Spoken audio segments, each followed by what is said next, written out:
कि 7 बार गिरो 8वीं बार उठो, लेकिन ये डॉल सिर्फ सौंदर्य या सजावट का हिस्सा नहीं है। इस मंदिर में हजारों दारूमा डॉल के विशाल ढेर लगे हुए हैं।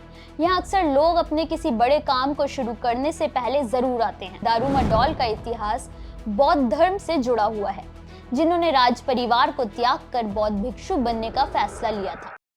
अक्सर आपने देखा होगा कि छोटी गुड़िया का इस्तेमाल तांत्रिक लोग काली शक्तियों को सिद्ध करने में लगाते हैं। कहीं सड़कों पर छोटी गुड़िया को पूजकर छोड़ दिया जाता है, तो कई बार गुड़िया में सुई चुभाने की घटनाएं भी सामने आती हैं। लेकिन क्या आपने सोचा है कि एक छोटी गुड़िया जो दिखने में साधारण लगती हो, वो किसी देश की संस्कृति और धर्म को अपने अंदर समेट कर रख सकती है। हम बात कर रहे हैं जापान की मशहूर पारंपरिक डॉल दारूमा डॉल का, जिसका बौद्ध धर्म में काफी ज्यादा महत्व है और जापान के लोग इसे काफी लकी मानते हैं। नमस्कार, मैं हूं आपके साथ मोहिनी और आज की इस वीडियो में मैं आपको दारूमा डॉल के बारे में बताऊंगी, जिसका सीधा कनेक्शन बौद्ध धर्म से जुड़ा हुआ है। दरअसल दारूमा डॉल एक गोल, खोखली और बिना हाथ पैर वाली गुड़िया होती है। इसे लाल रंग में बनाया जाता है क्योंकि लाल रंग एशियाई संस्कृति में सौभाग्य, समृद्धि और सफलता का प्रतीक माना जाता है। लेकिन इस दारूमा डॉल की सबसे खास बात इसका गोल और भारी बेस होना है, जो इसे गिरने के बाद भी तुरंत खड़ा कर देता है। जापानी में इसे लेकर एक कहावत भी है कि 7 बार गिरो 8वीं बार उठो, लेकिन ये डॉल सिर्फ सौंदर्य या सजावट का हिस्सा नहीं है। इसमें मन, इच्छा और दृढ़ता की ताकत छिपी है। जापान में लोग जब भी कोई लक्ष्य तय करते हैं तो दारूमा डॉल की एक आंख को रंगते हैं, और जैसे ही वो लक्ष्य पूरा होता है, इस डॉल की दूसरी आंख भी रंग दी जाती है। अब आप सोच रहे होंगे कि इसका भारत और बौद्ध धर्म से क्या कनेक्शन है।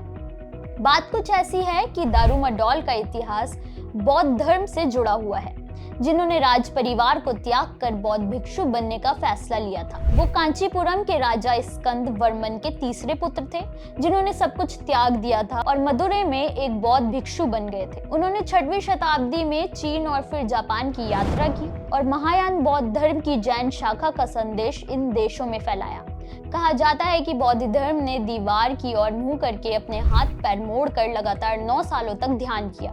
यही कारण है कि दारूमा डॉल गोल और बिना हाथ पैर के बनी है और ये सीधे बौद्ध धर्म की साधना का प्रतीक है। ध्यान देने वाली बात है कि जापान का शोरीज़ोन दारूमा जी मंदिर वहाँ दारूमा डॉल का सबसे बड़ा केंद्र है।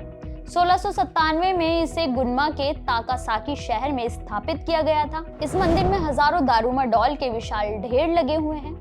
यहाँ अक्सर लोग अपने किसी बड़े काम को शुरू करने से पहले जरूर आते हैं। वो नई गुड़िया खरीदते हैं और पुरानी गुड़ियाओं को लौटाकर आभार व्यक्त करते हैं। अगस्त 2025 में जब प्रधानमंत्री नरेंद्र मोदी जापान की यात्रा पर गए थे, तब उन्होंने भी इस मंदिर का दौरा किया था। वहाँ के मुख्य पुजारी रेव शेशी हिरोशे ने उन्हें दारूमा डॉल भेंट की थी।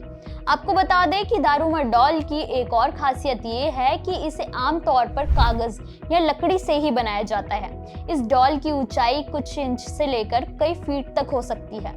डॉल का ये नाम संस्कृत से लिया गया है और यही कारण है कि भारत से इसका जुड़ाव बताया जाता है। एक जापानी वेबसाइट के अनुसार दारूमा डॉल दृढ़ता और सकारात्मक ऊर्जा का प्रतीक है। इसे लक्ष्य निर्धारण और उन्हें पूरा करने के लिए इस्तेमाल किया जाता है। यानी ये सिर्फ गुड़िया नहीं, बल्कि जीवन में हार न मानने और लगातार प्रयास करने का संदेश भी देती है।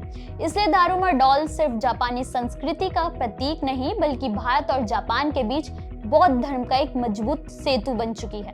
बौद्ध धर्म की इस पवित्र दारूमा डॉल की कहानी आपको कैसी लगी, हमें कमेंट सेक्शन में जरूर बताएं। साथ ही वीडियो को लाइक करें और चैनल को सब्सक्राइब करें।